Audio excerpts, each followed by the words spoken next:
کبھی اللہ تعالی شانہ قربانیوں کا نتیجہ آدھ گھنٹے کے بعد نکالتے ہیں، کبھی 10 سال کے بعد، مگر نکالتے ضرور ہیں. اس لیے کہ اللہ کا وعدہ ہے قرآن میں، وَلَا تَهِنُوا وَلَا تَحْزَنُوا، ہمت مت ہارو، جو بھی حالات تم پر آ جائے ہمت مت ہارو. وَلَا تَحْزَنُوا، غم مت کرو. اس لیے کہ ہمارا وعدہ ہے کہ وَأَنْتُمُ الْأَعْلَوْنَ، بلند تو تم ہی رہو گے. وَأَنْتُمْ، تم ہی بلند رہو گے. إِن كُنتُمْ تَعْلَمُونَ، إِن كُنتُمْ مُؤْمِنِينَ. بس مومن رہو، مومن رہو. دل میں اعتقاد صحیح اور عمل تمہارے صحیح. دل شکستہ نہ ہو اور غم نہ کرو. دل تمہارا ٹوٹے نہیں، دل شکستہ نہ ہو اور غم نہ کرو. تم ہی غالب رہو گے اگر مومن ہو. الاسلام یعلو، آپ صلی اللہ علیہ وسلم کا وعدہ ہے کہ اسلام بلند رہے گا. هو الذی ارسل رسولہ بالہدی ودین الحق لیظہرہ علی الدین کلہ، وعدہ ہے قرآن کا. اس لیے ایسے حالات میں شکوک شبہات میں مبتلا نہیں ہونا چاہیے. اللہ کی حکمت پہ یقین رکھنا چاہیے، اللہ کی حکمت پہ، اللہ کی حکمت بھروسہ رکھنا چاہیے. اور جہاں کہیں جو کوئی پریشان حال ہے، جس درجے کی پریشانی میں ہو، جس درجے کی پریشانی میں ہو، ان کا تعاون کرنے کے لیے جس طرح انہیں خود بھی اللہ کی مرضیات پہ چلنا ضروری ہے، پوری امت کے لیے اللہ کی مرضیات پہ چلنا ضروری ہے.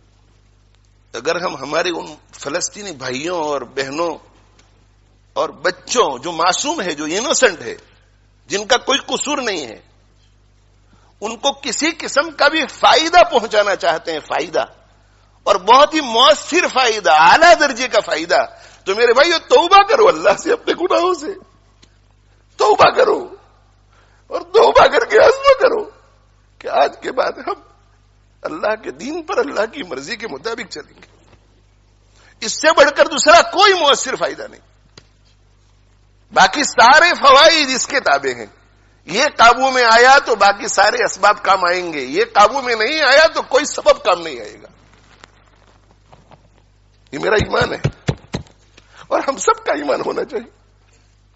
اگر اللہ ہمارا نہیں ہوتا تو کوئی سبب ہمیں کام نہیں آئے گا. اللہ اگر ہمارا نہیں ہوتا، اور اللہ ہمارا تب ہوگا جب ہم اللہ کے ہوں گے، اللہ کی مرضی کے مطابق چلیں گے، تقوی اختیار کریں گے، اللہ کو ناراض کرنے والے ہر کام سے بچیں گے. سیاسی تقریریں لوگ بہت کرتے ہیں، سیاسی تبصرے لوگ بہت کرتے ہیں، اور موقع بموقع کرنا بھی چاہیے. جو اس فیلڈ کے لوگ ہیں، ہماری فیلڈ یہ نہیں ہے، ہماری یہ فیلڈ ہے، ہماری قرآن کی فیلڈ ہے اور سنت رسول کی فیلڈ ہے صلی اللہ علیہ وسلم. آپ ایسا مت سمجھے کہ یہاں لیسٹر میں رہ کر کے اگر ہم تقوی اختیار کریں گے تو ان کو کیا فائدہ ہوگا. وہ آپ چھوڑ دیجئے.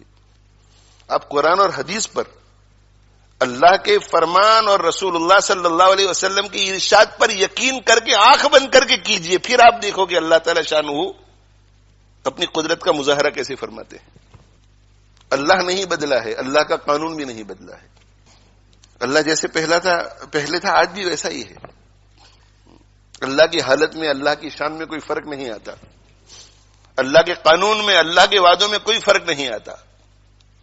آج بھی ہو جو ابراہیم سا ایمان پیدا، آج بھی ہو جو ابراہیم سا ایمان پیدا، آگ کر سکتی ہے انداز گلستہ پیدا. آج بھی اگر ابراہیم علیہ الصلوۃ والسلام جیسا ایمان، ویسا یقین، ویسا بھروسہ اللہ پر، ویسا توکل، ویسا اعتماد ہو، اور ویسا تقوی ہو، ویسا صبر ہو، آج بھی ویسا ذکر ہو، زبانی ذکر بھی ہو، دل بھی جڑا ہوا ہو، آگ کر سکتی ہے انداز گلستہ پیدا. تو آگ باغ بن سکتی ہے آج بھی. اسے کہ اللہ کا قانون ایک ہی ہے. فضائے بدر پیدا کر، فرشتے تیری نصرت کو اتر سکتے ہیں گردوں میں، قطار اندر قطار اب بھی. فضائے بدر پیدا کر. فضائے بدر کیا تھی؟ فضائے بدر ایمان والی تھی، ایمان والی. فضائے بدر یقین والی تھی. فضائے بدر اخلاق حمیدہ والی تھی. فضائے بدر شکر والی تھی، صبر والی تھی. فضائے بدر تواضع والی تھی، تواضع والی. کتنی تواضع؟ اس قدر تواضع کہ اللہ تعالی شانہ نے فرما دیا تھا کہ ان کا پیچھا کرو تو بھی تمہاری جیت اور ان سے لڑو تو بھی تمہاری جیت. اس کے باوجود بھی سید المرسلین صلی اللہ علیہ وسلم نے گردن اونچی نہیں کی، بلکہ حضرت ابو بکر صدیق رضی اللہ عنہ فرماتے ہیں کہ ہاتھ پھیلا پھیلا کے اللہ سے عاجزی کر رہے تھے، عاجزی کر